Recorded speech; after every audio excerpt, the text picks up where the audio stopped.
A millionaire took a homeless woman and her son to his mansion to shelter them from the storm.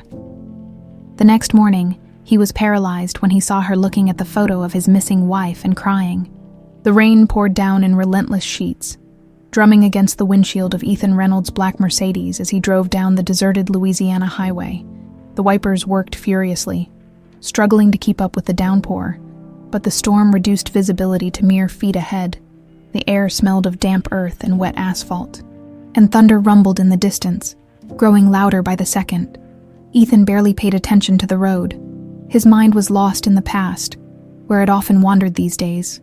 He thought about her, Caroline, his wife, gone. The grief had dulled over time, turning into something less sharp but no less heavy, an ever-present weight on his chest. The mansion where he lived felt like a mausoleum, filled with memories he tried not to confront. Lightning cracked across the sky, illuminating the stretch of road for a brief second. That's when he saw them. A woman stood at the side of the road, drenched to the bone. Clutching a small child in her arms, she held the boy tightly, as if shielding him from the storm. Her long dark hair plastered against her face and neck. Even through the heavy rain, Ethan could tell they were shivering, their clothes soaked through. His grip on the steering wheel tightened for a moment. He considered just driving past. It wasn't his problem. He wasn't the kind of man who stopped for strangers. Not anymore, but something in him hesitated. He slowed the car, cursing under his breath. He pulled over and rolled the window down just enough to speak. The wind howled, sending cold rain into the car. "Do you need help?" His voice came out gruff, almost reluctant. The woman hesitated, blinking at him through the downpour. Her lips trembled, her whole body visibly shaking. "Please, my son." Her voice was weak, barely audible over the storm. Ethan exhaled sharply. He wasn't good with people. He wasn't good with kids, either. But when he looked at the boy, small, fragile, pressed against his mother's chest with his tiny arms gripping her shirt, something inside him twisted. "Get in," he said. She hesitated for only a second before pulling open the passenger door. Ethan winced as rain blew into the car, soaking the leather seats. She slid in, clutching the boy tightly. The child barely made a sound, but Ethan could feel his nervous gaze darting toward him. Ethan turned the heat up, watching from the corner of his eye as the woman cradled the child, rubbing his arms to warm him. "What the hell are you doing out here in this storm?" he asked. Pulling back onto the road, the woman swallowed hard. We were walking. We got lost. Walking. In the middle of nowhere, at this hour." He shot her a sharp glance. "Where's your car?" "We don't have one." Ethan exhaled through his nose, gripping the wheel tighter. Something about her story didn't sit right with him. She looked too fragile, too exhausted. And the boy, Michael she had called him, hadn't said a single word. He just clung to his mother, his wide brown eyes darting around nervously, as if expecting something bad to happen. "You have a place to stay?" he asked after a long silence. She hesitated, then shook her head. "Of course not." Ethan ran a hand through his damp hair. He didn't want company. His house, his life, was built around solitude. He had learned to keep people at arm's length, but he couldn't just leave them out here. After a long moment, he muttered, "You can stay at my place tonight, just for the night." The woman turned to him, startled, as if she hadn't expected the offer. For the first time, he got a good look at her face. Delicate features, big expressive eyes, lips slightly parted in shock. There was something familiar about her, though he couldn't place why. "Thank you," she whispered. "Truly." Ethan didn't respond. He just focused on the road ahead, ignoring the uneasy feeling creeping into his chest. By the time they reached Reynolds' estate, the storm had grown even fiercer. Rain pounded against the vast mansion's towering windows as Ethan led them inside. The massive foyer was dimly lit, the grand chandelier above casting long shadows. Michael clung to his mother's leg, taking in the place with wide eyes. "I'll get you some towels," Ethan muttered, disappearing down the hall. When he returned, the woman had taken off her soaked coat, revealing a simple gray sweater underneath. She took the towel gratefully, wrapping it around Michael first before drying her own hair. "What's your name?" Ethan asked, leaning against the doorway. She hesitated. "Elisa." His brow furrowed slightly. "And your son?" "Michael." Ethan nodded. though something about the interaction left a strange taste in his mouth. "Why were you out there?" he pressed. "Where were you going?" Elisa looked away. Nowhere. He didn't believe her, but he also wasn't in the mood to push. "I'll show you to a room," he said instead, turning toward the staircase. Elisa followed silently, Michael gripping her hand tightly. Ethan led them down a long hallway, stopping at a guest room. "Bathroom's in there," he said. Gesturing. "There are extra blankets in the closet. Get some rest." She nodded. "Thank you, Mr. Reynolds." His gaze flickered toward her at the sound of his name, but he didn't comment. Instead, he gave a curt nod and walked away, retreating to his own room. Yet sleep didn't come easily that night. Somewhere deep inside, he knew this woman and her child weren't just lost strangers. Something about them didn't add up, and before long, he was going to find out why. Ethan awoke before dawn, the restless hum of his thoughts refusing to let him sleep. The storm had passed, leaving behind a thick, eerie mist that clung to the estate grounds. He sat on the edge of his bed, rubbing a hand over his face. Something about last night refused to settle in his mind. Elisa and Michael. The woman's eyes haunted him. There was something behind them, a weight, a sadness that felt too deep for someone so young. And the boy, he hadn't spoken a single word since stepping into the car. His silence unnerved Ethan more than he cared to admit. Shaking off the feeling, he threw on a shirt and made his way downstairs. The grand house was as quiet as ever, but this time, it wasn't empty. A muffled sound came from the living room. Frowning, Ethan followed the noise, stepping into the dimly lit room. His breath caught mid-step. Elisa stood in front of the fireplace, her back to him. In her hands, she held a photo frame, one he hadn't seen in years, a portrait of Caroline. His chest tightened, the sight of it bringing back a flood of memories he had buried long ago. He stepped forward, clearing his throat. Elisa flinched. She turned her head slightly as if waking from a trance, her fingers trembling around the frame. Ethan folded his arms. "Couldn't sleep." She hesitated before shaking her head. "Michael woke up early. He's still in bed, but I came down to get some water." Her voice was thin, distracted. Her gaze never left the photograph. Ethan sighed, walking past her toward the liquor cabinet. He poured himself a small glass of bourbon, even though it was too early for it. He took a sip before speaking. "That was my wife," he said finally, nodding toward the picture. Elisa's grip on the frame tightened. Then, in a voice so low he barely heard it, she whispered, "Mom, is that you?" The room went silent. Ethan's entire body went rigid. He turned slowly, his heart hammering. "What did you say?" Elisa blinked rapidly, her breathing unsteady. I don't know why I said that," she stammered, shaking her head. It came out. I saw her face and I don't know." Ethan's fingers clenched around his glass.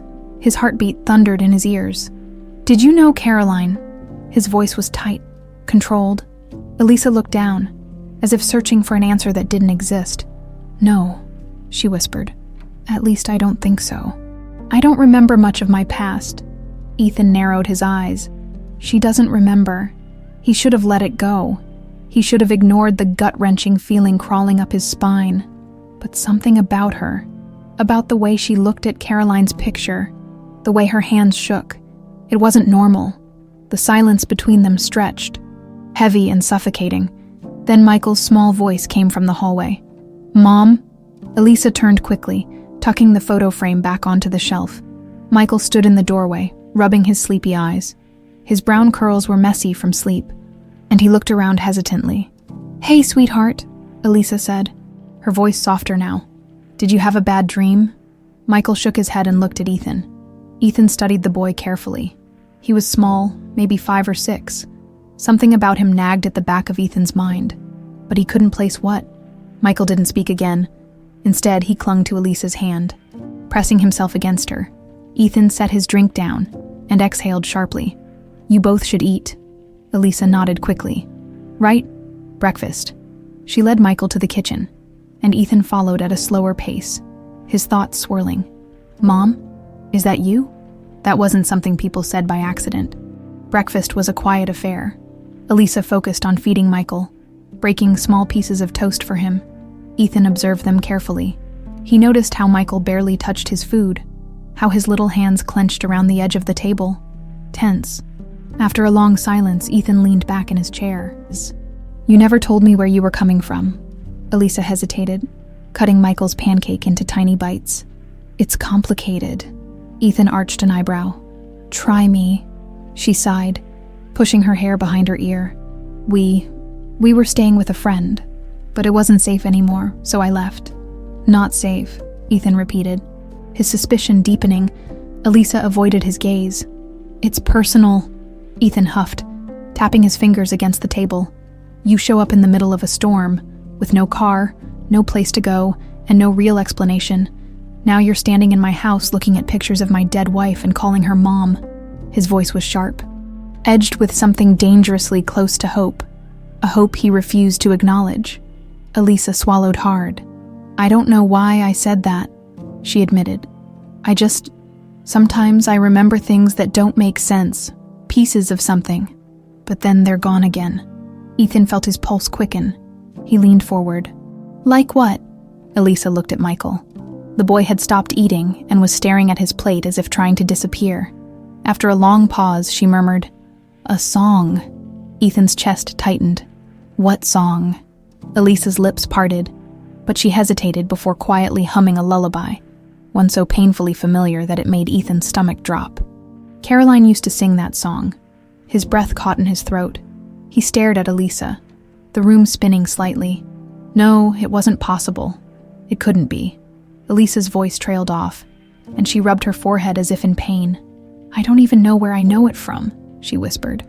Ethan stood abruptly, his chair scraping against the floor. His heart pounded like a war drum. "Excuse me," he muttered, stepping away from the table. He walked toward his study, his hands trembling. He needed answers. Elisa wasn't just some lost woman. She was connected to Caroline, to him, and he was going to find out how. Ethan shut the study door behind him, his mind spinning. He leaned against the desk, gripping its edge, trying to steady himself. The lullaby still echoed in his ears. Caroline's lullaby. How the hell did Elisa know it? His gut told him this wasn't a coincidence. The way she had looked at Caroline's picture, the way her hands trembled, and that moment when she had whispered, "Mom, is that you?" It wasn't random. Ethan exhaled sharply and pulled out an old wooden box from the bottom drawer of his desk. The box had remained shut for years. Inside, he kept all the files related to his daughter's disappearance, the one case that haunted him more than anything else. He flipped through the reports, his chest tightening as he saw her name, Ethan Reynolds, his daughter. She had been kidnapped 20 years ago, ripped away from Caroline in a moment of horror that neither of them ever recovered from. The police had launched an investigation, but as time passed, the leads dried up. Eventually, they declared her dead. Caroline had never accepted it. Ethan had tried to move on. He had buried his grief, buried his pain. But now, after all these years, a woman named Elisa, a name so damn close, had walked into his house, humming the same lullaby Caroline used to sing. It was too much. Could it be her? No. That was impossible, wasn't it? A knock at the study door made him snap his head up. He quickly shut the box, masking the storm brewing inside him. "Come in." Elisa hesitated at the doorway, holding Michael's hand. I wanted to thank you for letting us stay last night." Ethan nodded, his face unreadable. "You don't have to thank me." She stepped in cautiously. "I know you have questions about what I said earlier, about the song." His heart pounded, but he kept his expression neutral. "Go on." Elisa exhaled shakily. "I don't know why I knew it. I don't even know where I heard it before. But when I saw her picture, something inside me just clicked." Ethan studied her carefully. "What do you remember about your past?" Elisa lowered her gaze. "Not much. Nothing." She swallowed. "There are flashes, images I don't understand, a woman's voice, a man's shadow sometimes, a crib, a baby blanket." She hesitated before adding, "And a name, Eliza." Ethan's blood turned to ice, his hands clenched into fists, his heart hammering in his chest. She had remembered the name. He kept his voice steady. Who told you that name? I don't know, Elisa admitted, rubbing her temple as if trying to force the memories to surface. It's like it's buried deep inside me. But it's there. Ethan took a slow breath. He had to be careful. If he pushed too hard, she might retreat. But if he didn't push, he might never get the answers he needed. Do you know who your parents are? Elisa blinked at him, caught off guard. No, she admitted. I grew up in foster care. I don't remember my real family. Ethan inhaled sharply. Foster care. Had she been taken and placed in the system under a false identity? He felt his pulse quicken. Elisa, if you had the chance to find out where you really came from, would you want to know? She hesitated, holding Michael's small hand tightly. I don't know, she admitted. Part of me is scared of what I'll find. Ethan understood that fear all too well, but he needed the truth. That night, Ethan couldn't sleep. He sat in his study, staring at the photo of Caroline holding their baby girl, the last picture they had before she was taken. His instincts screamed at him. Elisa wasn't just some lost woman. She was connected to him. He needed proof. Grabbing his phone, he dialed a number he hadn't used in years. It rang twice before a gruff voice answered. Didn't expect to hear from you, Reynolds. I need a DNA test, Ethan said without preamble. Discreet, urgent. There was a pause on the other end. Whose DNA? A woman, Ethan said, his throat dry. And mine. The voice on the other end let out a low whistle. You think you found something, don't you? Ethan's jaw tightened. I don't think I need to know. Fine. Get me the samples. I'll take care of the rest. Ethan ended the call and sat back, running a hand through his hair. If Elisa was really his daughter, everything was about to change. The next morning, Ethan found Elisa sitting on the back porch, watching the sunrise. She looked lost in thought, her arms wrapped around herself. He stepped beside her. Mind if I sit? She shook her head. It's your house. He studied her face. The more he looked, the harder it was to deny it. The shape of her jaw, the way her eyes mirrored Caroline's. Do you ever think about what your life could have been? He asked. Elisa glanced at him, startled. All the time, Ethan exhaled. I think I might have a way to get some answers if you're willing, she frowned. What do you mean? There's a way to find out who you are, where you came from. He hesitated before adding, who your real family is. Elisa stiffened. You think I'm not who I say I am. I think there's more to your story than you realize. She stared at him, something flickering in her eyes. Fear, hope, confusion. And what if I don't like the truth? She whispered. Ethan held her gaze. Then at least you'll know. A long silence stretched between them. Finally, Elisa nodded slowly. Okay, she said, voice barely above a whisper. I want to know. Ethan exhaled, tension coiling inside him. He was about to prove what his heart already suspected. And when he did, when the truth finally came out, nothing would ever be the same. Ethan paced his study, fingers drumming anxiously against the wooden desk. The air was thick with tension, his thoughts an unrelenting storm. The DNA test was in motion, but the results wouldn't come back for a few days. Until then, he had to wait, and Ethan Reynolds hated waiting. The thought that Elisa could be his daughter gnawed at him. It wasn't just a possibility. It was a real, tangible chance. The way she had looked at Caroline's picture, the lullaby, the name. It was all too much to be a coincidence, but there was one thing that didn't add up. Where had she been all these years? If Elisa was his daughter, someone had taken her and made sure she never found her way back. Someone had erased her past, and Ethan wanted to know who. Elisa sat on the front porch, watching Michael chase butterflies in the morning sun. He still wasn't speaking much, but he was laughing, and that was a small victory. Her heart ached as she watched him. She wanted to give him a good life, a safe life, but how could she do that when she didn't even know where she truly came from? Ethan's offer from the night before still rang in her ears.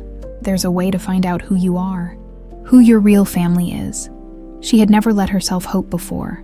The idea of having a real family, of being wanted, was something she had long buried. But now, for the first time in her life, it felt possible. But with hope came fear, because what if the truth was worse than the unknown? She sighed. Rubbing her temples, Lost in thought, she didn't hear Ethan approach until he was standing beside her. "I was thinking," he said, clearing his throat. "Maybe I can help you remember more." Elisa looked up at him. "How?" "There's someone you should meet," Ethan said. "Someone who might be able to trigger some memories." Elisa hesitated. "Who?" Ethan hesitated too. He hadn't spoken to this man in years. "Dr. Alan Bennett. He's a psychiatrist. He used to work with Caroline after we lost Eliza." Elisa swallowed. "You think he can help me?" "I think it's worth a try." She stared at him for a long moment. Then, slowly, she nodded. Later that afternoon, Ethan drove them into town. The tension in the car was thick, neither of them speaking.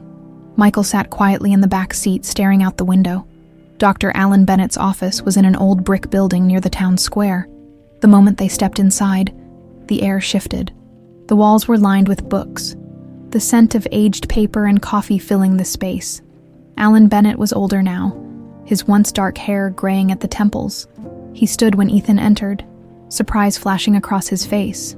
"Ethan Reynolds," he said, his voice warm but cautious. "It's been a long time." Ethan gave a curt nod. "Alan." The doctor's gaze shifted to Elisa, his expression immediately softening. "And you must be Elisa." She fidgeted slightly. "Yes." Alan gestured for them to sit. "Ethan told me a little about what's going on. You're looking for pieces of your past." Elisa nodded hesitantly. I don't remember much. But there are flashes. A song. A name." Alan studied her thoughtfully. "Memory loss can be tricky, especially if there was trauma involved." Elisa stiffened at the word. Ethan's jaw clenched. Trauma, of course. There had been trauma. Alan leaned forward. "I want to try something with you, Elisa. It's called guided recall. I'll ask you some questions, and I want you to just say whatever comes to mind, even if it doesn't make sense." Elisa hesitated, but then nodded. "Okay." Alan's voice softened. "Close your eyes." She did. "Now, I want you to imagine yourself as a little girl," Alan said gently. "You're safe. You're in a house. What do you see?" Elisa's breathing slowed. Her fingers twitched. "A white crib," she whispered. "A mobile with stars. It's spinning." Ethan felt his pulse quicken. "What else?" Alan encouraged. Elisa's brow furrowed. "A woman. She's singing." Ethan held his breath. "What does she look like?" Alan asked. Elisa's lips parted. "Dark hair, soft voice. She smells like flowers." Ethan gripped the arms of his chair. "Caroline." Alan's voice remained calm. "Do you hear what she's saying?" Elisa's breathing hitched. Then in a barely audible whisper, she sang, "You are my light. You are my sky." Ethan felt the ground beneath him shift. That was Caroline's lullaby. Elisa gasped suddenly, her eyes snapping open. She looked around, panic in her expression. "I saw something else," she choked out. Alan's gaze was steady. "Tell me." Elisa gripped the arms of her chair. "Someone took me," she whispered. "A man." Ethan's stomach turned to stone. Alan remained calm. "Can you see his face?" Elisa's breath came fast and shallow. "No, just his voice," he said. "She'll never find out." Ethan's blood ran cold. "She'll never find out." Those words sent a chill down his spine because someone had wanted to keep Elisa hidden. Someone had taken her, knowing exactly what they were doing. Elisa pressed a hand to her forehead, her breathing uneven. "I don't know what's real," she whispered. "What if I'm making this up?" Ethan finally spoke, his voice firm. "You're not making it up." Alan nodded. "Memories don't just appear out of nowhere. Elisa, something inside you remembers." Ethan clenched his fists. Someone had stolen her past, and now he was going to find out who. That night back at the estate, Ethan sat alone in his study, staring at an old family photo of Caroline, himself, and baby Eliza. The DNA results would come soon. But deep down, he already knew the truth. Elisa was his daughter, and whoever had taken her was still out there. The weight of the session with Dr. Bennett lingered over the house like an unseen presence. That night, Elisa barely spoke. She had tucked Michael into bed early, but even when Ethan passed by her room, he heard her pacing softly. He understood why. The memories were there, buried, fragmented, but real, and the words she had spoken, "She'll never find out." Ethan had spent hours replaying them in his head, trying to force a name, a face, something to surface. But it was no use. He needed more. The next morning, the sky was overcast, the heavy clouds pressing down on the estate like an omen. Ethan found Elisa in the kitchen, staring blankly at a cup of coffee. She barely acknowledged him when he walked in. "You didn't sleep," he said. It wasn't a question. She let out a tired laugh. "You either." He poured himself a cup of black coffee and leaned against the counter. "You're remembering things," Elisa sighed. "Pieces, just flashes." She rubbed her temple. "I don't know what's real and what's just my mind playing tricks on me." Ethan studied her carefully. "The name, Eliza. You've remembered it before." She tensed. "Elisa," he said slowly. "What if the reason it feels familiar to you is because it was yours?" She let out a sharp breath. "That's crazy." "Is it?" Ethan's voice was calm, steady. "You show up out of nowhere. You recognize a photo of my wife. You know a song only Caroline ever sang. And now you're remembering a name that happens to be almost identical to the one my daughter had before she was taken." Elisa shook her head, but he could see it, the fear creeping into her expression. I don't know," she murmured. "Even if that were true, why wouldn't I remember anything more?" Ethan hesitated before speaking. "Because maybe someone didn't want you to." Elisa's grip on her coffee cup tightened. The thought made her stomach churn. Ethan took a slow breath, setting his cup down. "If I could prove it, if I could prove beyond any doubt that you're Eliza Reynolds, would you want to know?" She looked up at him, uncertainty flickering in her eyes. "I don't know," she admitted. Ethan nodded slowly, accepting the answer. "I'll let you think about it." But deep down, he already knew. She was his daughter, and whoever had stolen her had made damn sure she never found out. That afternoon, Elisa took Michael for a walk around the estate. The land stretched for acres, with oak trees that seemed to whisper with the wind. Michael's small hand clutched hers tightly as they walked along a worn path. "Are we leaving soon?" he asked quietly. Elisa stiffened. "Why would you ask that?" Michael shrugged. "Because we always do." Her heart squeezed painfully. Because we always do. For years she had moved from place to place, never settling, never feeling safe. And Michael had learned this wasn't the life she wanted for him. And yet, the thought of staying here, of facing the truth, terrified her. She knelt in front of him, brushing his curls back gently. "Would you like to stay?" Michael hesitated. Then, he nodded. Elisa swallowed the lump in her throat. Then maybe it was time to stop running. Later that evening, Ethan received an email. The DNA test results had arrived. His hands were steady as he opened the document. He read the results once, then twice. His breath caught in his throat. 99.9%. Match. He let out a slow, shaky breath, pressing a hand to his mouth. It's her. Elisa was his daughter. Ethan had spent 2 decades believing she was dead. Caroline had died grieving for a child she thought she lost forever. And now, the truth was staring back at him. He closed the laptop and sat there for a long time, his chest rising and falling with unsteady breaths. How the hell was he going to tell her? An hour later, Ethan found Elisa standing on the back porch, watching the sky darken into deep blues and purples. "I need to talk to you," he said. She turned, sensing something in his tone. "What is it?" Ethan hesitated for a long moment. Then, finally, he pulled the folded test results from his pocket and handed them to her. She frowned, taking them carefully. "What is this?" "Just read it." Her eyes scanned the paper, her brows furrowing. Then suddenly her breath hitched. She looked up at him, shaken. What is this?" Ethan swallowed hard. "Proof."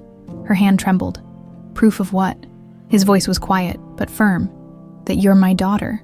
Silence stretched between them. Elisa's fingers curled around the paper, her breathing uneven. "No," she whispered. "Elisa, listen to me." "No," she said again, stepping back. "That's not possible."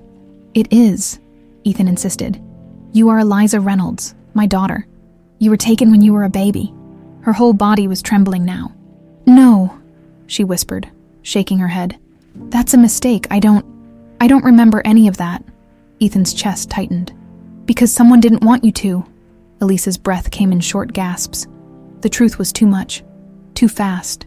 "I need to think," she said, her voice almost pleading. Ethan didn't stop her as she turned and hurried inside. He watched her go, his heart pounding. He had found his daughter, but he was about to find out that the fight for her wasn't over yet. Elisa shut the door behind her and pressed her back against it, her breath coming in shallow gasps. Her hands trembled as she clutched the DNA results, the words blurring in front of her eyes. 99.9% match, Ethan Reynolds. No, it wasn't possible. She had spent her entire life not knowing where she came from. Foster homes, temporary shelters, nowhere ever felt like home. But this was too much. A father she never knew, a mother who had died mourning her. It felt like her entire identity had been ripped away, leaving her with nothing but a hollow sense of fear and confusion. She could hear Michael in the next room, playing quietly. She closed her eyes, willing herself to be strong. He was the only thing in her life that was real, the only thing she was sure of. She couldn't fall apart now, but she also couldn't face Ethan. Not yet. She needed air. Ethan stood on the porch long after Elisa had disappeared inside. He should have expected this reaction. Hell, he barely knew how to process the truth himself. For 2 decades, he had believed his daughter was dead. Caroline had died believing their child was gone forever. Now, Elisa was standing in his house, flesh and blood. His own daughter who had been stolen from him. And the worst part, someone had done this on purpose. He clenched his fists. Someone had taken his child and buried the truth so deep that she didn't even know who she was, and he was going to find out who. He turned back toward the house, but just as he reached the door, his phone buzzed in his pocket. Pulling it out, he frowned at the unknown number. He answered cautiously. Reynolds. There was a pause, then a voice, low, smooth, and laced with amusement. Well, looks like you finally found her. Ethan's entire body went rigid. Who the hell was this? Who is this? He demanded, his voice sharp. A chuckle. Come on, Ethan, you already know. The voice sent a chill down his spine, something familiar about it, something oily and calculated. Ethan's jaw clenched. What do you want? The man on the other end sighed. I think the real question is, what are you going to do now that you know? Ethan's stomach twisted. This man knew Elisa's identity, which meant, you're the one who took her. A beat of silence, then another low chuckle. Not exactly, but I was there. And I can tell you one thing, Ethan. You weren't supposed to find her. Ethan's grip on the phone tightened. Where the hell has she been all these years? Another chuckle. This one colder. Now, where's the fun in just telling you, but I will say this. You're digging into something that a lot of people would rather keep buried. Ethan's blood ran cold. Who are you working for? A sharp inhale on the other end. You asked too many questions, old man. And then, just before the line clicked dead, the man's voice dropped to a whisper. Be careful, Ethan. You might not like what you find. The call ended. Ethan stood frozen, the phone still pressed against his ear, his heart pounding violently in his chest. Someone didn't want him to know the truth, which only meant one thing. He had to find it. Elisa wandered through the backyard, her arms crossed against the cool night air. The weight of the truth was suffocating. She didn't know how to process it, didn't know how to accept it. If Ethan was really her father, then what did that mean for her life, her past, her future? She leaned against an old oak tree, staring up at the sky, willing her thoughts to stop racing. Footsteps crunched against the grass behind her. She turned, startled, and found Ethan standing there, his face unreadable. I thought you might be out here, he said. Elisa swallowed hard. I needed some space. Ethan nodded slowly. I get it. Silence stretched between them. Then, finally, Ethan sighed. I know this is a lot, Elisa, and I don't expect you to accept it overnight, but I need you to know something. She hesitated. What? His gaze was steady. I'm not going to stop looking for answers. A lump formed in her throat. Ethan, someone took you from me, he continued. His voice low, but firm. Someone wanted you gone, and if you're afraid of finding out why, I get it, but I can't let this go. Elisa looked away. And what if I don't want to know? Ethan was silent for a moment. Then he said, Then I'll carry that burden for you. Her chest tightened painfully. A part of her wanted to let him, wanted to walk away, let him handle the past while she focused on Michael, on their future. But another part of her, the part that had spent years wondering, couldn't shake the feeling that she needed to know too. Finally, she took a shaky breath. "I don't know if I'm ready for this," she admitted. Ethan nodded. "That's okay." Another pause. Then, softly, he added, "You don't have to be ready. You just have to trust me." Elisa swallowed hard. Trust. She had never trusted anyone before, but maybe, just maybe, it was time to start. Later that night, Ethan sat in his study, staring at the old family photo of Caroline and baby Eliza. His phone was still on the desk, the call from earlier replaying in his head. You weren't supposed to find her. Whoever was behind this had covered their tracks well, but they had made one mistake. They had underestimated him. Ethan Reynolds had lost too much in this life, and now that he had found his daughter, there was nothing that would stop him from uncovering the truth. Ethan barely slept that night. He sat in his study for hours, the phone call replaying in his head like a haunting echo. You weren't supposed to find her. That voice, laced with amusement yet dripping with warning, made his blood boil. Someone had taken his daughter, erased her past, and built a life around a lie. And now, they wanted him to walk away, but that wasn't going to happen. Not now. Not ever. By dawn, Ethan had already made up his mind. He needed to know who was behind this. Elisa woke up with a dull ache in her chest. As if the weight of yesterday still pressed against her ribs, she moved quietly through the house, not wanting to wake Michael. Her thoughts were a mess, tangled between past and present, truth and fear. She still didn't know what to do with the knowledge that Ethan was her father. What did that even mean? Could she just wake up and suddenly feel like someone's daughter? As she stepped into the hallway, she spotted Ethan standing near the staircase, phone in hand, his expression grim. She hesitated. "You're up early." He glanced at her, pocketing his phone. "Didn't sleep much." Elisa crossed her arms, asked her. "Thinking about the test results," Ethan exhaled. "Thinking about the people who took you." She stiffened. He studied her for a long moment before speaking again. "I got a call last night. Someone knew about the test." Her breath caught. "What?" Ethan nodded. "Someone's been watching. Someone who doesn't want the truth coming out." A chill ran down her spine. "That doesn't make sense. Why would someone care?" Ethan's jaw tightened. "That's what I'm going to find out." Elisa looked away, her hands clenching. "I don't know if I want to know."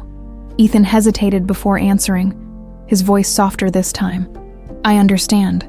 But she wasn't sure he did, because while Ethan wanted to dig into the past, Elisa had spent her whole life trying to escape it. Later that morning, Ethan made a call to the only person he knew who could get him answers. His old private investigator, Marcus Graves. Graves had worked for him years ago. Back when Caroline was still alive, he had dug into Eliza's disappearance when the police stopped caring. He hadn't found anything back then, but now, Ethan had a new lead. Graves picked up after 2 rings. "Didn't think I'd hear from you again, Reynolds?" Ethan didn't waste time. "I need information." Graves chuckled. "That's usually how this works." "What kind?" 20 years ago, my daughter was taken." Graves went silent. "Yeah, I remember. She's alive." Another beat of silence. Then, a sharp intake of breath. "Hell," Graves muttered. "You sure?" "Positive." Graves let out a low whistle. "All right. What do you need?" "I need to know who took her, and why." Graves exhaled. "That's a big request. Someone covered their tracks well if she's been missing this long." "I don't care what it takes," Ethan said firmly. "Find out who did this, and find out if they're still watching." There was a pause. Then, Graves said, "I'll see what I can dig up." Ethan ended the call and set his phone down. Now, he waited. Elisa sat on the back porch, watching Michael play with a stick, drawing shapes in the dirt. Her mind was still spinning. Ethan was her father. She had a mother she never knew, and someone had stolen her from them. She didn't know how to process that. Did she even want to? The sound of approaching footsteps made her look up. Ethan stood nearby, watching her carefully. "Can I sit?" he asked. She nodded hesitantly. He lowered himself onto the porch steps beside her, stretching his legs out. Silence hung between them for a moment before he finally spoke. "I hired someone to look into what happened to you." Elisa tensed. "Ethan, you don't have to be involved," he interrupted gently. "But I can't let this go." She swallowed, looking down. And what if we don't like what we find? Ethan let out a slow breath. Then at least we'll know. She hugged her knees to her chest. I don't know who I am without the gaps in my past. What if I don't like the person I was supposed to be? Ethan turned to her, his voice steady. You're my daughter. That's who you are. A lump formed in her throat. She wanted to believe him. But believing meant accepting, and she wasn't sure she was ready for that. Later that evening, Ethan's phone buzzed again. Graves. He answered immediately. Tell me you found something. Graves exhaled sharply. I found something, but you're not gonna like it. Ethan's chest tightened. Talk. There's a reason you never found your daughter. Ethan gritted his teeth. I know that. No, Reynolds, you don't. Graves hesitated, then dropped the bombshell. It was someone close to you. Ethan's blood ran cold. His grip on the phone tightened. Who? There was a pause. Then, finally, Graves said a name, and Ethan felt his entire world shatter. Elisa was about to head upstairs when she heard a loud crash. She turned, startled, and saw Ethan standing in his study, his face dark with rage. A glass had shattered on the floor beside him. Her stomach twisted. What happened? She asked cautiously. Ethan's eyes were burning as he turned to face her. His voice was low, dangerous. I know who took you. Elisa's breath caught. Ethan took a slow step forward, his hands clenched into fists. It was my brother-in-law, Andrew. Ethan's words hung in the air like a loaded gun, their weight pressing down on the room with suffocating intensity. Elisa's heart pounded. Andrew. She swallowed hard, her pulse thrumming in her ears. What did you just say? Ethan clenched his jaw. Andrew took you. His voice was low, seething, barely controlled. Caroline's own brother. He stole you from us. Elisa shook her head, backing up a step. That doesn't make any sense, doesn't it? Ethan's voice was sharp, his anger barely contained. He ran a hand through his hair, his mind racing with the information Graves had given him. Elisa felt her stomach churn. You're saying my whole life was a lie? Ethan's chest rose and fell heavily. Yes. The walls around her seemed to close in. The air felt too thick, too heavy. She pressed a hand to her forehead. This wasn't happening. It couldn't be Andrew. She barely knew anything about the man, only that Caroline had spoken of him when she was alive, and now Ethan was telling her that he was the reason she had spent her entire life feeling lost. Her throat tightened. Why? Her voice was barely above a whisper. Ethan's fists clenched. Because of money. Elisa blinked, struggling to keep up. What? Ethan exhaled sharply, forcing himself to calm down enough to explain. Caroline and I came from different backgrounds. My wealth came from business, but her family had old money, generations of it. When she and I got married, her inheritance was untouched, but in the event of her death, it would go to her next of kin, unless she had a child. Elisa's breath hitched. If you had stayed, Ethan continued, his voice rough, Caroline's fortune would have eventually gone to you, but if you were gone, her stomach dropped. It would go to Andrew. Ethan gave a slow, grim nod. He had everything to gain from making sure you disappeared. Elisa's hands curled into fists. So he stole me. For money. Ethan's voice was tight with rage. It wasn't just about the money. Andrew always resented Caroline. He thought she was weak. Too sentimental. He didn't want her to have a family outside of what he controlled.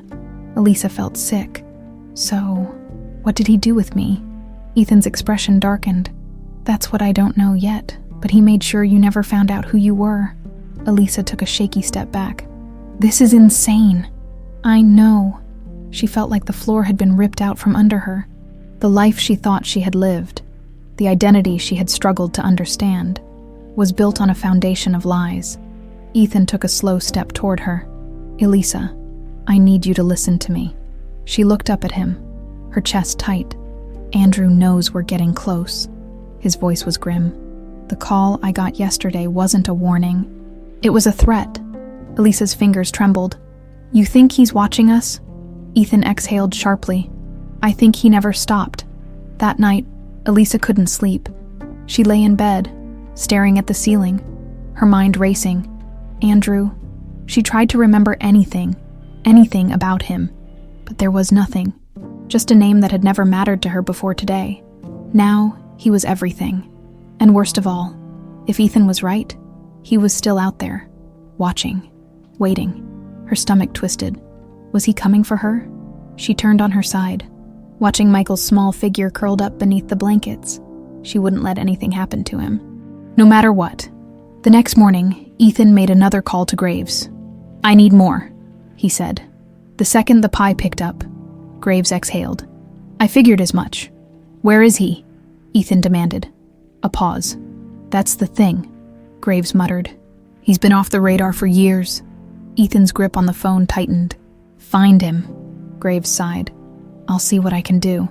Ethan ended the call and rubbed his temples. Andrew had disappeared. But for how long? Because something told him the bastard wasn't done yet.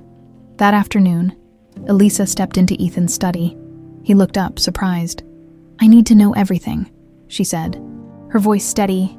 Ethan studied her carefully. "Are you sure?" She nodded. "If this man took me from my family, I deserve to know why. And I deserve to know if he's coming back." Ethan exhaled, leaning forward. "Then we do this together." Elisa swallowed. "Together." Ethan nodded. "We start by digging into Andrew's past. Finding people who knew him. If he's alive, we find him before he finds us." A lump formed in Elisa's throat. If Andrew had spent this long making sure she never uncovered the truth, what would he do now that she had? Later that evening, Ethan received a message from Graves. "Found something. Meet me tomorrow." Alone, Ethan's gut twisted. Something told him this was just the beginning.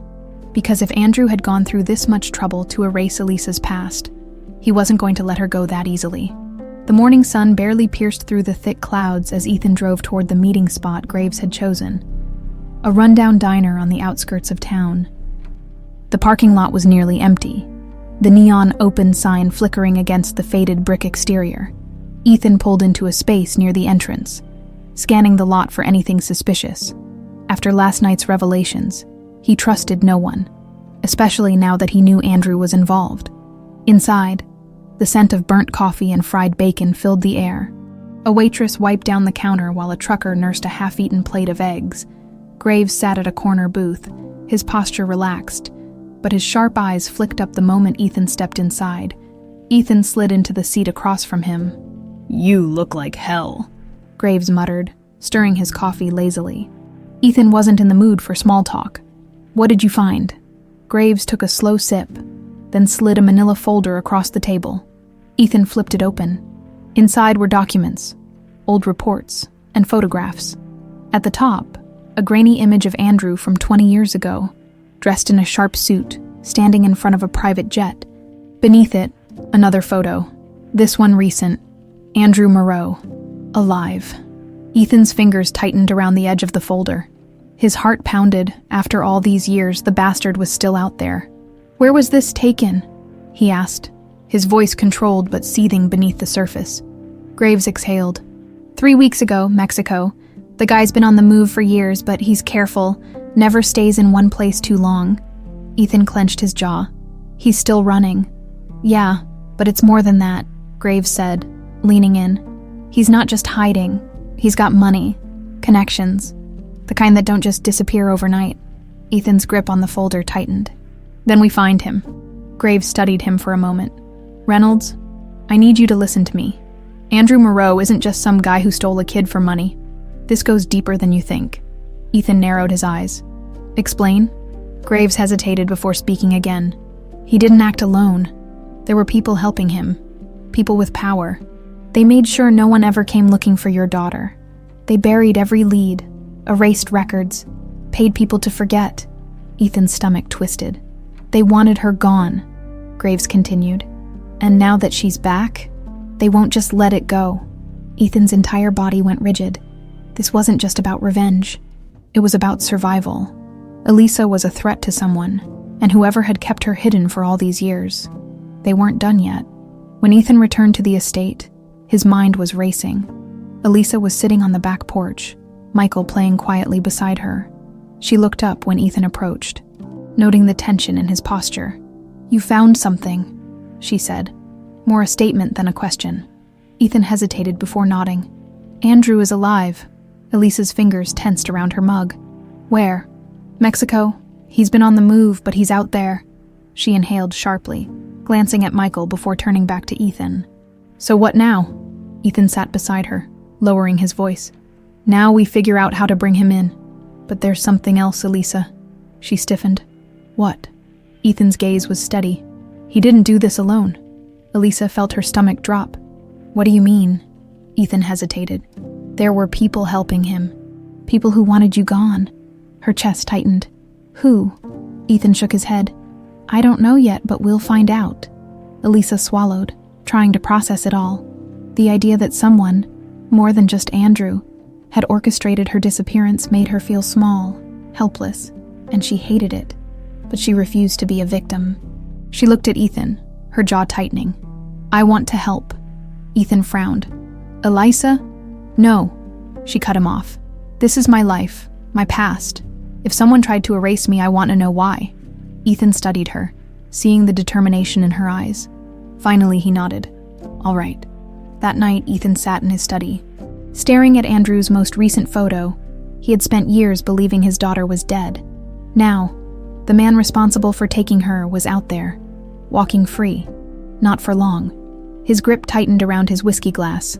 Tomorrow, he would take the next step, and nothing would stop him. The next morning, before the sun had fully risen, Ethan was back on the phone with Graves. Any updates? Graves sighed on the other end. I got a lead on a guy who used to work for Andrew back in the day. Name's Victor Hale, ex-lawyer. Got his hands dirty in a lot of places. If anyone knows how Andrew pulled this off, it's him. Ethan's jaw tensed. Where is he? Somewhere in New Orleans, Graves replied. Not exactly the kind of guy you find in a phone book, though. Ethan grabbed his car keys. I'll find him. That afternoon, Ethan drove to the French Quarter, where Graves had tracked Hale's last known location. The streets were alive with tourists, music, and the ever-present hum of the city. But Ethan wasn't here to enjoy the view. He pulled up in front of a small, run-down bar, the kind of place where people went when they didn't want to be found. Inside, the air was thick with the scent of cheap liquor and bad decisions. A few men sat at the bar, and in the farthest booth, a man in his 60s nursed a drink, his salt and pepper beard unkempt. Ethan walked up to him, his presence commanding. Victor Hale. The man stiffened, his fingers tightening around his glass. Who's asking? Ethan leaned in. The man whose daughter was stolen 20 years ago. Hale went pale. Ethan sat across from him, his eyes cold. You're going to tell me everything you know about Andrew Moreau. The older man swallowed hard, his hands shaking slightly. I don't know what you're talking about. Ethan's voice was low, dangerous. You're going to talk, Hale. Because if you don't, he leaned in closer. I'll make sure you regret it. Hale's breath hitched. He glanced around the bar, as if searching for a way out. But there wasn't one. Not anymore.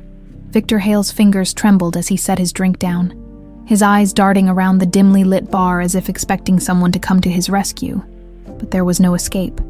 Not from Ethan Reynolds. Ethan leaned forward, his piercing gaze locking onto the older man. Let's not waste time, Hale. We both know you worked for Andrew Moreau. Hale swallowed hard, his Adam's apple bobbing. I don't... Ethan's voice dropped, deadly quiet. Don't lie to me. The tension in the booth was suffocating. Hale exhaled shakily, rubbing a hand over his face. I haven't seen Moreau in years. That's not what I asked, Ethan said, his patience razor thin. I asked what you know.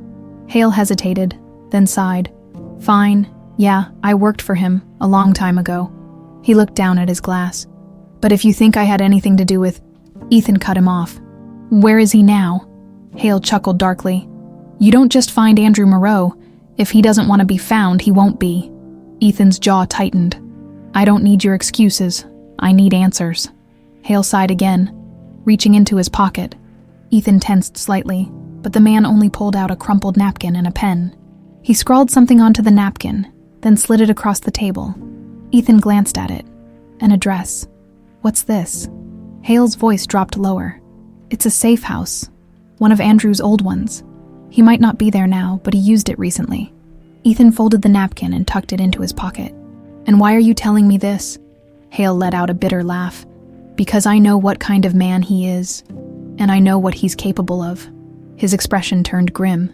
"If you're going after him, Reynolds, be careful." Ethan's eyes were cold. "I'm not afraid of Andrew Moreau." Hale shook his head. "You should be." Ethan stood up, his hands resting on the table. "One last thing." Hale hesitated. "What?" Ethan's voice was lethal. "Who helped him take my daughter?" Hale's face paled. He looked around the bar again, as if the walls had ears. Finally, he whispered, "The Moreaus weren't the only ones involved." Ethan's entire body tensed. "Who else?" Hale hesitated, then shook his head. "I've said enough." Ethan slammed his fist against the table, making Hale jump. "Tell me who." Hale swallowed hard. "If I tell you that, I'm as good as dead." Ethan leaned in, his voice dark. "You're already a dead man if you don't." Hale's face twisted in conflict. He opened his mouth, then froze. His eyes widened in horror. Ethan barely had time to react before Hale's body jerked violently forward, a thin red line appearing at his throat. The bar erupted into chaos. Hale clutched his neck, gasping for air as blood spilled over his hands. His body convulsed, then went limp. A gunshot rang out, shattering a glass behind Ethan's head. "Sniper." Ethan didn't hesitate. He dove for cover, his mind racing. Someone had just silenced Hale, someone who didn't want him talking. He cursed under his breath. They knew he was here, shoving the napkin into his pocket. Ethan rushed out the back door, staying low. A second gunshot barely missed him, hitting the brick wall inches from his head. They were watching. They had always been watching. Back at the estate, Elisa paced in the living room, her nerves frayed. She had barely spoken all morning, her mind replaying Ethan's words from the night before. Andrew isn't working alone. The thought made her stomach churn. How many people had helped take her? How many people had made sure she never found out the truth? Michael sat on the couch, playing with a small wooden truck, oblivious to his mother's distress. Elisa exhaled shakily, forcing herself to stay calm. For him. But deep down, fear gnawed at her. She had spent years running, never knowing why. Now, the truth was coming out, and it was more terrifying than she ever imagined. A sudden noise made her jump, tires screeching outside. She turned sharply toward the window, her pulse racing. Seconds later, the front door flew open, and Ethan stormed inside, his face grim. "Elisa, pack a bag," he ordered. She frowned. "What?" "We have to go now." She took a step toward him, alarmed. "Ethan, what happened?" He exhaled sharply. "Hale's dead." Elisa's breath caught. "What?" "Someone killed him before he could talk." She felt a chill run down her spine. "You mean—" "Yes," Ethan interrupted. "They knew I was there. They're watching us." Elisa felt her knees go weak. Michael looked up, sensing the tension. "Mom?" Elisa turned to him, forcing a smile despite the fear gripping her chest. "It's okay, sweetheart." But it wasn't okay. Nothing was. She turned back to Ethan. "Where are we going?" Ethan's jaw tightened. "I have an address, one of Andrew's old safe houses." Elisa hesitated. "You think he's there?" "I don't know," Ethan admitted. "But it's our only lead." Elisa swallowed hard. "And if this is a trap," Ethan's voice was cold, "then we walk straight into it." An hour later, they were on the road. Ethan drove with a sharp focus, his knuckles white against the steering wheel. Elisa sat in the passenger seat, glancing anxiously at Michael in the back, who had fallen asleep. She turned to Ethan.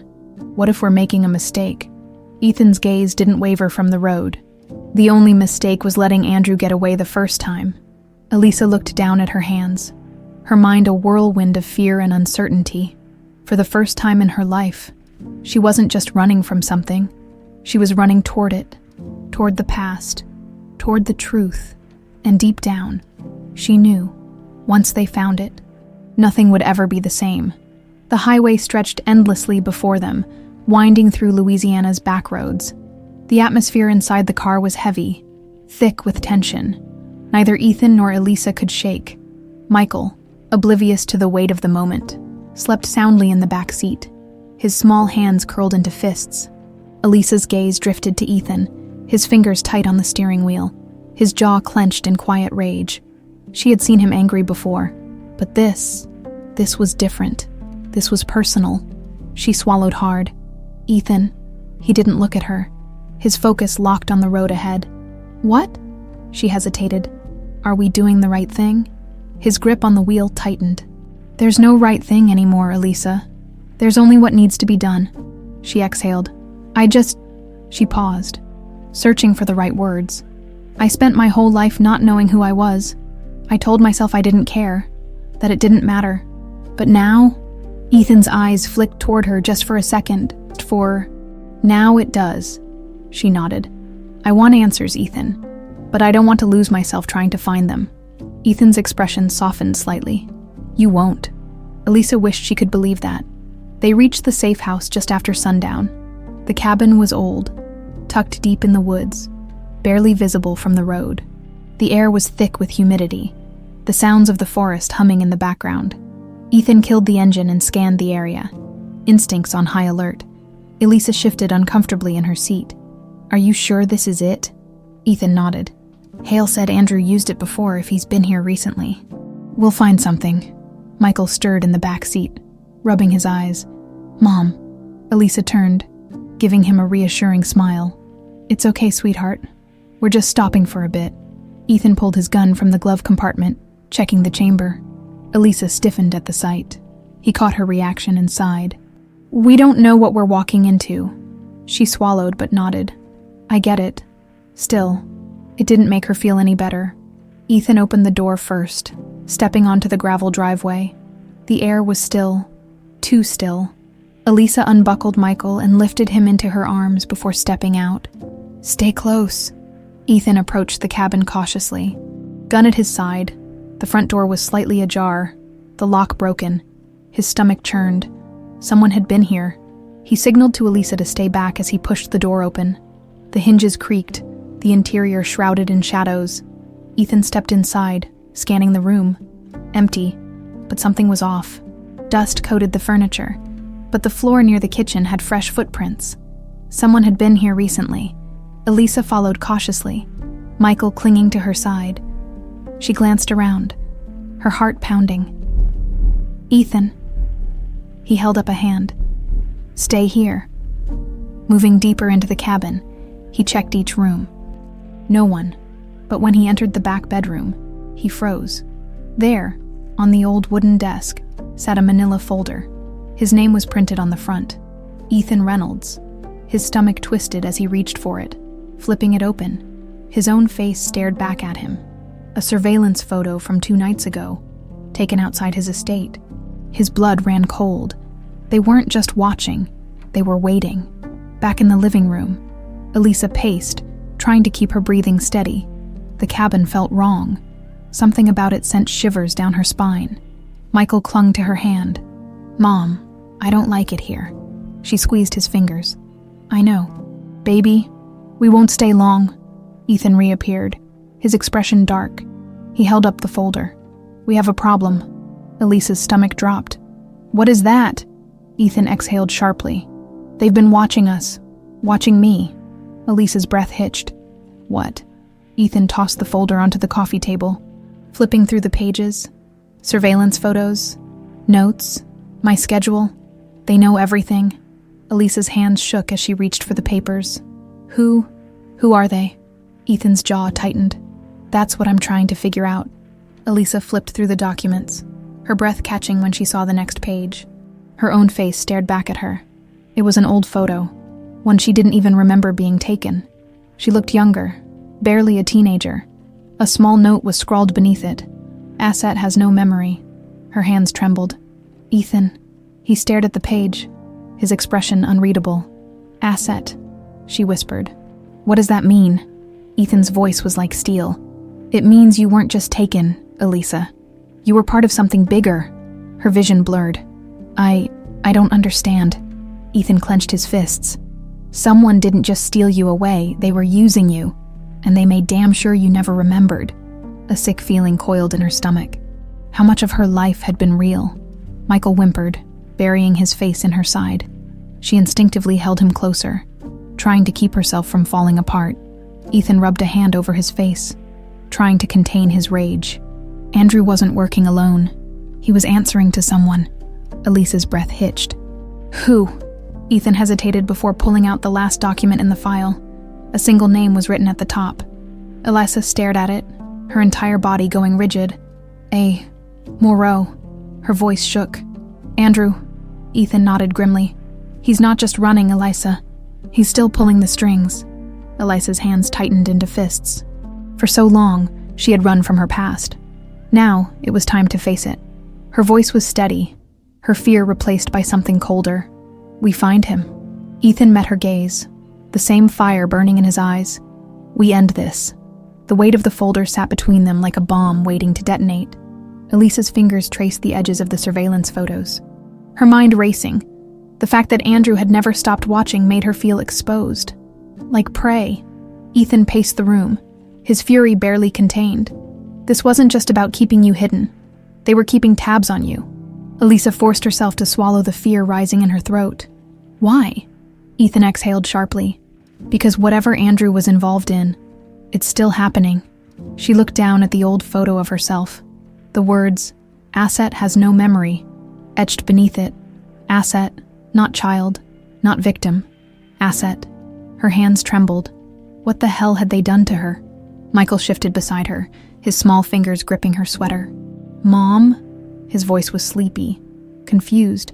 She quickly turned to him, forcing a soft smile. It's okay, sweetheart. But it wasn't. Nothing was okay. Ethan stopped pacing and turned to her. We need to move. We can't stay here. Elisa frowned. You think they know we're here? Ethan's jaw tightened. They knew where I was 2 nights ago. It's only a matter of time before they come looking. Elisa swallowed hard. Then where do we go? Ethan hesitated before answering. We stop running. She frowned. What? Ethan grabbed the folder and held it up. Andrew's been playing this game from the shadows, controlling everything from a distance. If we want the truth, we have to force him out. Elisa's breath caught. You want to lure him out? Ethan's eyes were cold. We don't have a choice. They left the cabin before dawn, heading back toward New Orleans. Ethan had a plan, a dangerous one. They would set a trap, one Andrew couldn't resist. The idea was simple. Ethan still had powerful contacts in the business world, and one of them, a man named Charles DuPont, had once worked closely with the Moreau family. If Andrew was still watching, he wouldn't be able to ignore a message coming from DuPont's office. Ethan crafted a carefully worded email, sent from an encrypted server. Subject, a proposal you can't afford to ignore from Charles DuPont's office to Moreau Andrew. You have something I want. I have something you need. We should talk. 1 night only. No security. Face to face. You know where to find me. The message was vague enough not to expose them, but specific enough to trigger curiosity. Now, all they had to do was wait. Elisa sat in Ethan's study, her fingers gripping the armrest of the chair. What if this backfires? Ethan leaned against the desk, arms crossed. Then we adapt. She exhaled, shaking her head. And what if he doesn't show? Ethan's eyes darkened. He will. She studied him carefully. You sound sure? Ethan's jaw tightened. Andrew's biggest weakness has always been his ego. He's spent years controlling everything from the shadows. The second he feels like someone else is pulling the strings, he'll come running. Elisa hesitated. And what happens when he does? Ethan didn't answer right away. When he did, his voice was lethal. We end this. They chose a neutral ground, a high-end hotel bar in the city, public enough to prevent immediate violence, private enough for a real conversation. Ethan arrived first, scanning the dimly lit space. A few business types lingered at the bar, murmuring over expensive cocktails. Soft jazz hummed in the background, masking the tension in his chest. Elisa sat at a table in the corner, dressed in dark jeans and a fitted jacket, looking calm despite the storm inside her. She wasn't just here to listen. She was here to face the man who had stolen her life. The waiting was the hardest part. Every second felt stretched thin, the anticipation buzzing in the air. Then, the door opened, and Andrew Moreau walked in. Elisa's breath caught in her throat. Andrew Moreau was older, but not weaker. His sharp suit, salt and pepper hair, and air of controlled authority made him look more like a CEO than a criminal.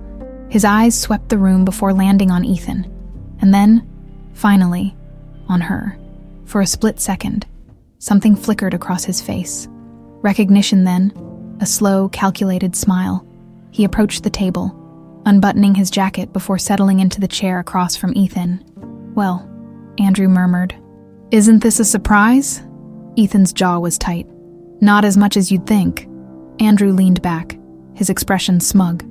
"I have to say, Ethan, I expected you to be smarter than this, luring me into some cheap setup." He smirked.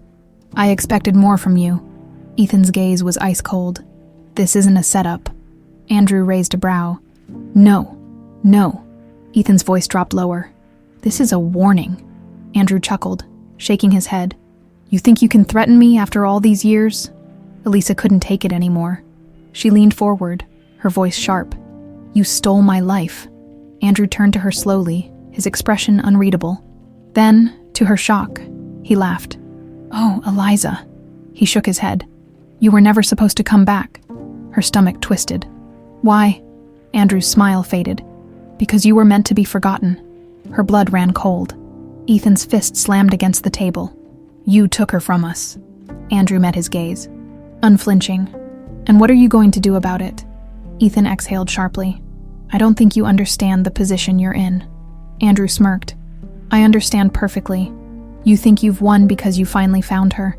You think you can fix what's already broken?" Elisa's hands curled into fists. "I'm not broken."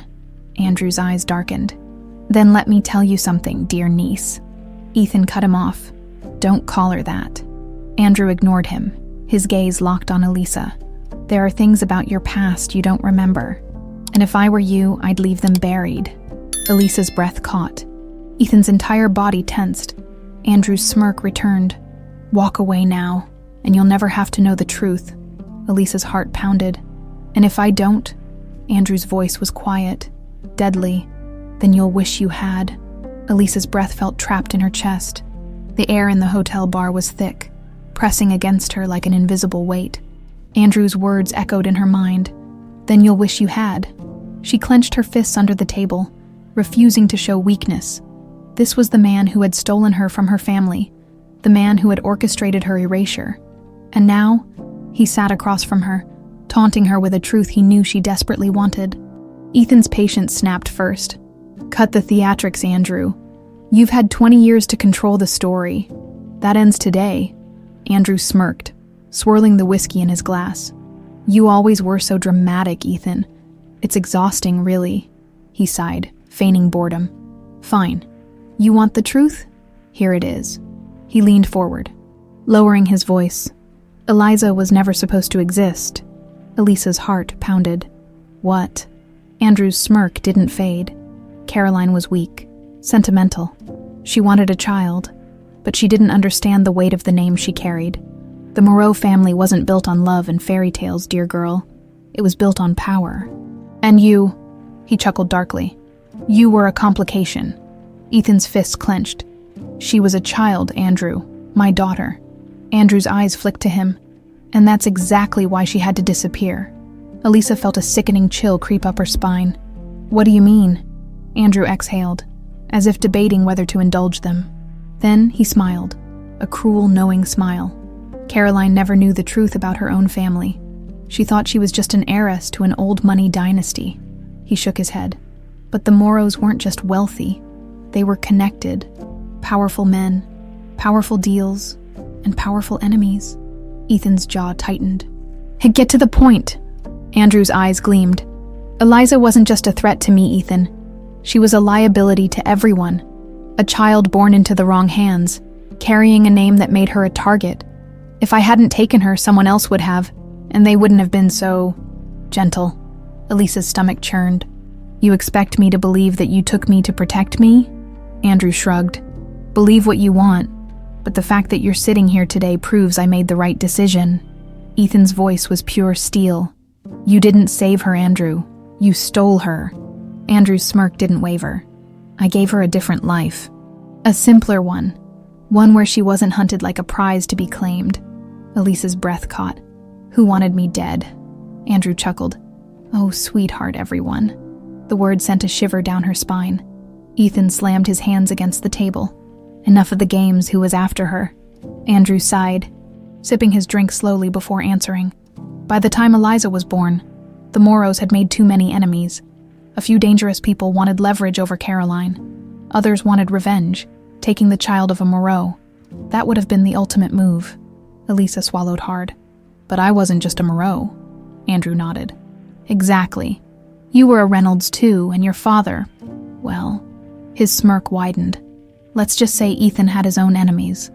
Ethan's jaw clenched. He knew what Andrew was implying. His business dealings, his power, the moves he had made in the corporate world. There were plenty of people who would have loved to see him suffer.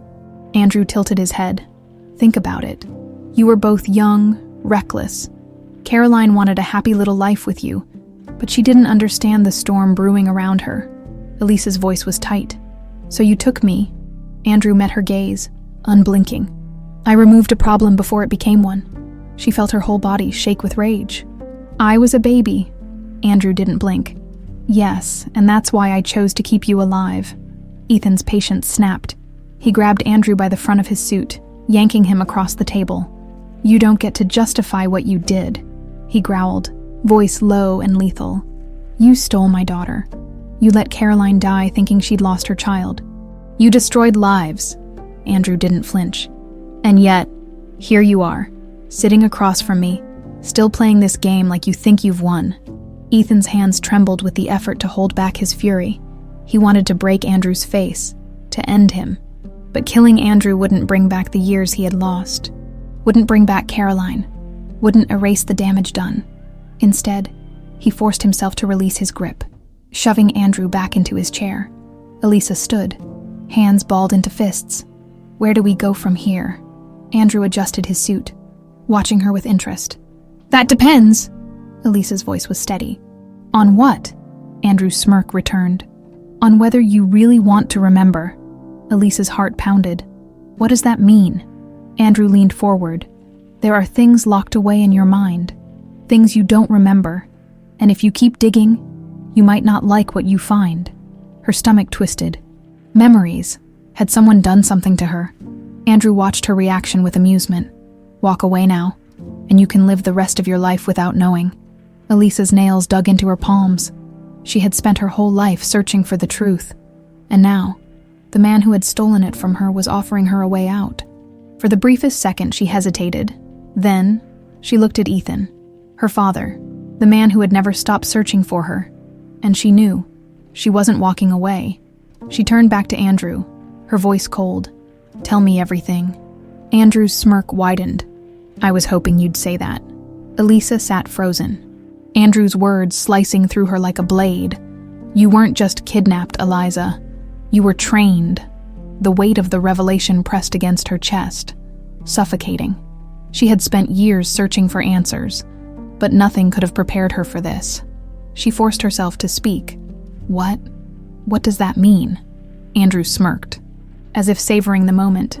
It means, dear girl, that you were never meant to remember who you really are.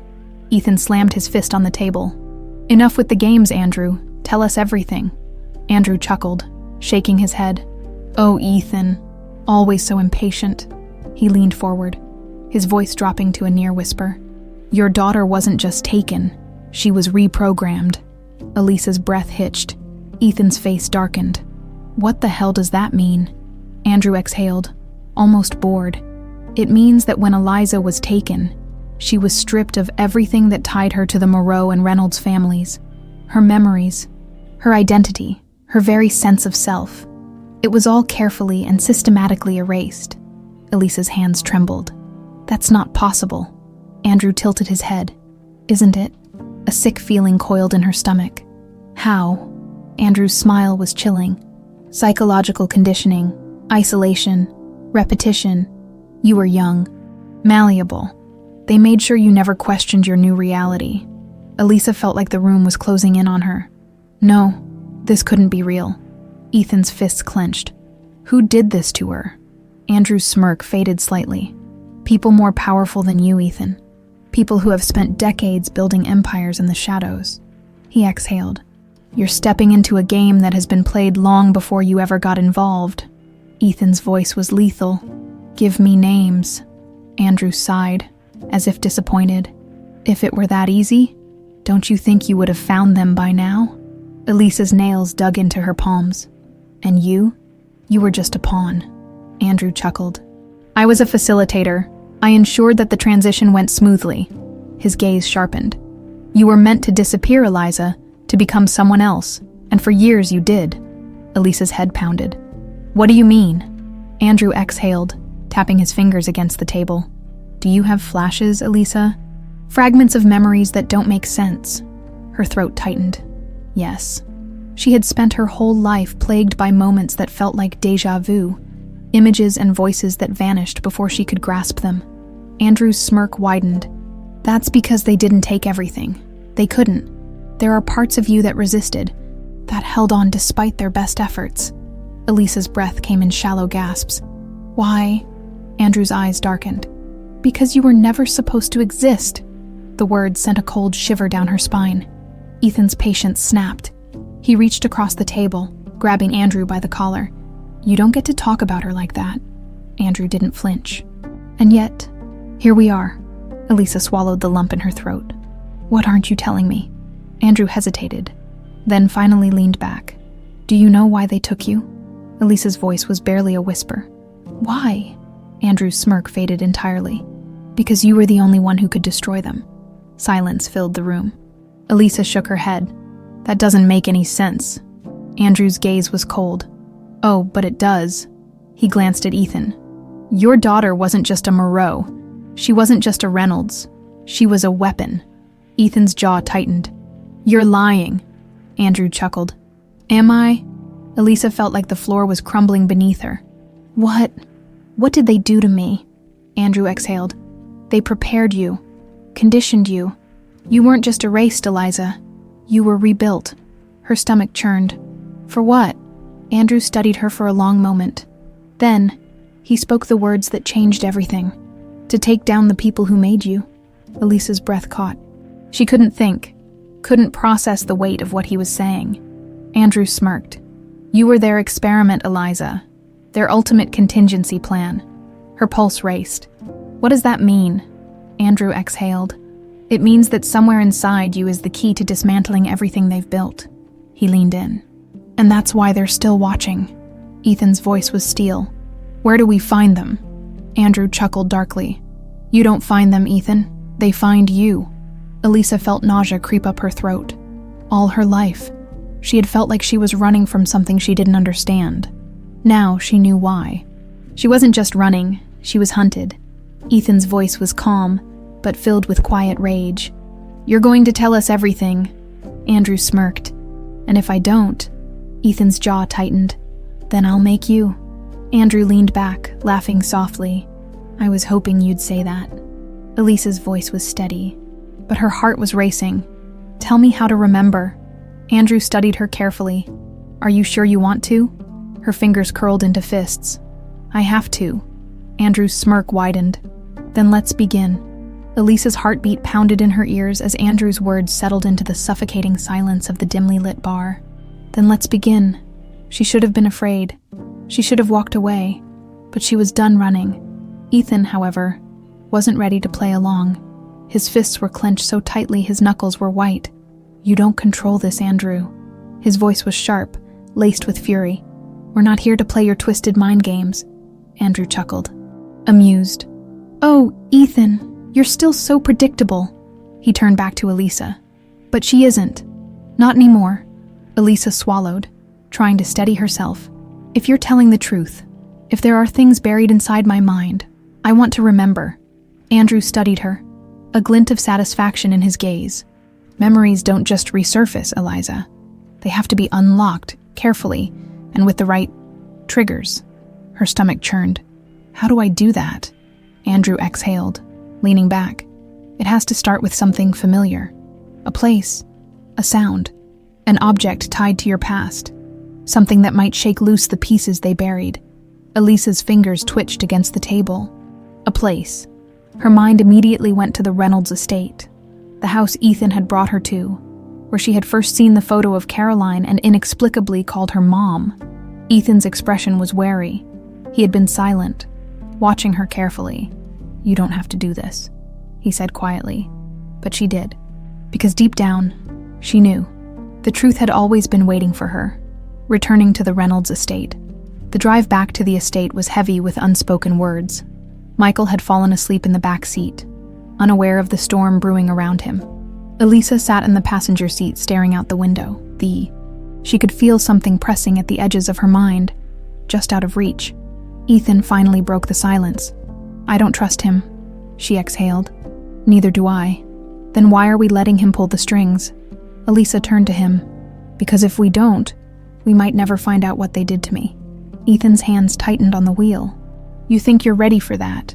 She hesitated before answering. "No, but I can't live in the dark anymore." Ethan glanced at her, then gave a small nod. "Then we do this together." She forced a tight smile. Together, by the time they reached the estate, the sky was a deep, endless black. The house stood tall and imposing, its history pressing against Elisa like a phantom. Andrew's car pulled in behind them, and he stepped out casually, looking far too comfortable for someone who had just admitted to destroying her life. Ethan shot him a glare. "You set one foot out of line, and I'll make sure you don't take another." Andrew smirked. "Noted." Elisa ignored them both and stepped toward the front door. The moment she crossed the threshold, something shifted. The air inside the house felt heavier, different. Memories flickered at the edges of her consciousness, shadows of a past she didn't know if she wanted to reclaim. She walked slowly, her fingertips trailing along the wooden staircase railing. Something about it felt familiar in a way she couldn't explain. Andrew's voice was smug behind her. "It's starting, isn't it?" She turned sharply. "Shut up." He raised his hands in mock surrender. "Just observing." Ethan watched her carefully. "Elisa." She took a deep breath. "I need to go upstairs." Elisa pushed open the door to one of the upstairs bedrooms. The moment she stepped inside, it hit her like a wave. She gasped, clutching the doorframe as flashes of something old, buried, broken, tore through her mind. Laughter, a woman's voice, gentle, singing softly, a child's giggle, the scent of lavender and vanilla. Elisa's breath came out in a shaky exhale. She had been here. This had been her room. She staggered forward, reaching for the bedpost. Her fingertips tingled as if recognizing the wood beneath them. "Mom." The word left her lips before she could stop it. Ethan stiffened behind her. Andrew watched with fascination. Her head ached as the memories pulled at her. A music box, a small white rabbit stuffed animal, warm arms tucking her in. Then, a scream. Her heart lurched as something darker surfaced. Flashes of chaos, a woman's sobs, strong arms grabbing her, a hand covering her mouth. Pain, fear, darkness. She gasped, stumbling backward, her chest heaving. Ethan was there in an instant, steadying her. "Elisa, what is it?" She pressed a shaking hand to her forehead. I remember something." Ethan's grip tightened. "What did you see?" Elisa's throat was dry. She swallowed hard, forcing the words out. "They took me. From here." Ethan's face darkened. Andrew, still leaning against the doorframe, sighed. "Well, that's progress." Ethan shot him a murderous glare. "If you don't shut the hell up." Elisa raised a trembling hand. "Wait!" She turned back to the room. To the bed, the dresser. Something else was trying to break free. She needed more. Her gaze landed on the closet. A rush of cold fear washed over her. She knew. That was where she had been hiding. With slow, measured steps, she crossed the room and reached for the doorknob. Her fingers barely brushed it before the memory slammed into her. A dark figure, heavy footsteps. The closet door yanked open. Blinding light. Strong hands dragging her out. A voice. "Shh, little one. You're not meant for this life." Then, "Darkness!" Elisa screamed. She fell backward, her knees hitting the floor as she clutched her head, gasping for air. Ethan was there, gripping her shoulders. "Elisa, talk to me." She was shaking, her entire body trembling. Andrew's voice was eerily calm. Well, looks like she found the first door." Ethan turned on him. "What the hell is happening to her?" Andrew sighed. "She's unlocking the pieces, but if she keeps going, she might not like what she finds." Elisa barely heard him. Her mind was spinning, her pulse hammering in her ears. She had seen his face, the man who had taken her, and for the first time, She had something to chase. She sucked in a sharp breath. She was going to find him. And when she did, she would end this. Elisa's body trembled as she sat on the floor of the old bedroom, her breath coming in short, shallow gasps. Ethan was kneeling beside her, gripping her shoulders, his face a mixture of concern and rage.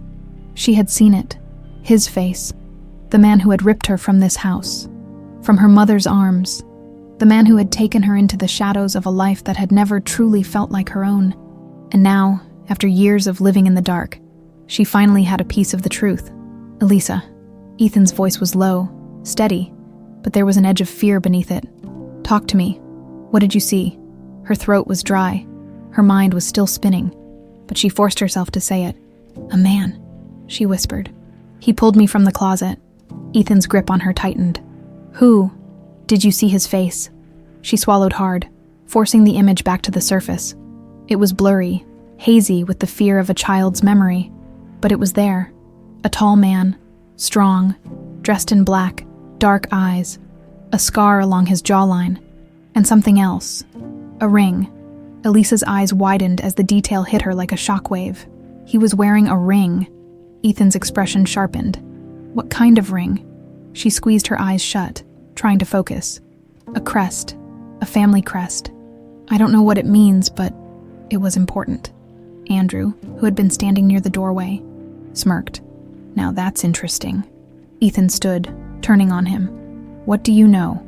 Andrew raised his hands in mock innocence. Nothing specific, but I do know that very few men wore that crest. His smirk widened. And even fewer are still alive today. Elisa's heartbeat pounded. Who? Andrew exhaled dramatically.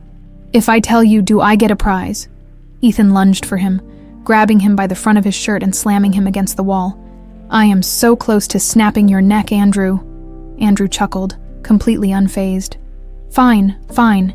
He adjusted his jacket as Ethan shoved him back. The crest belonged to a select group of men who worked in the shadows, who made things happen when things needed to disappear. Elisa's chest tightened. Disappear. Andrew nodded. Your family, both sides, had enemies, and sometimes enemies required removal. She swallowed hard. You mean assassination? Andrew tilted his head. I mean, a highly exclusive, highly dangerous network of men who operated under the guise of silent influence. Men who didn't leave loose ends. He smiled slightly. Except apparently, one. Ethan's jaw clenched. Who? Andrew exhaled. The ring you saw. It belonged to an organization known as the Order of Orion. Elisa's stomach dropped. The name sent chills through her. It felt familiar, like a whisper in the back of her mind. Ethan frowned. Never heard of them. Andrew smirked. Of course not. That's the point. Elisa's fingers curled into fists. Who was the man that took me? Andrew shrugged. If I had to guess, there's only one name that fits the description. Ethan's patience was wearing thin. Say it. Andrew finally leaned in, his voice low. Victor Langley. Elisa's breath hitched. Something inside her snapped. A flash of a memory. A deep voice. A cold hand on her shoulder. The sound of boots on a marble floor. She knew that name. And suddenly, everything inside her burned with one singular purpose.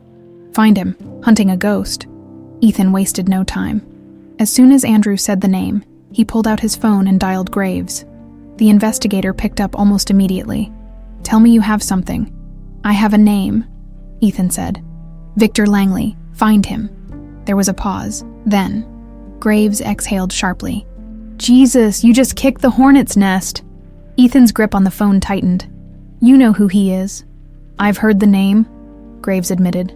And trust me, Reynolds, if this is the guy who took your daughter, he's not someone you want to find. Elisa took the phone from Ethan's hand, her voice cold. I don't care what he is, find him. Another pause, then Graves sighed. I'll see what I can do. The call ended. Ethan turned to Andrew. If Langley is part of this so-called order, how do we get to him? Andrew smirked. Oh, Ethan, you're already playing the game. The second you said his name out loud. He knew. Elisa's stomach twisted. What do you mean? Andrew leaned against the wall. Men like Langley don't just vanish. They watch. They listen. And when someone starts looking for them, They make sure they're the ones who get found first. A chill ran down Elisa's spine. Ethan clenched his jaw. Then let's make sure we're ready for him. The storm approaches for the next 2 days. Ethan and Elisa prepared for what they knew was coming. Graves called back with intel. Langley had been in Europe for years, but something had drawn him back to the States. Ethan had a feeling he knew what. Her. Elisa spent hours going through the memories that had resurfaced, forcing herself to remember. She went through old family documents, photos, anything that might trigger more pieces of the past. And finally, on the 3rd night, the first warning arrived. Ethan had just poured himself a drink when the security system blared to life. His gun was in his hand in an instant. "Elisa," he called. She rushed downstairs, Michael in tow, her heart racing. "What is it?" Ethan didn't answer. He was already at the monitor, scanning the security feed.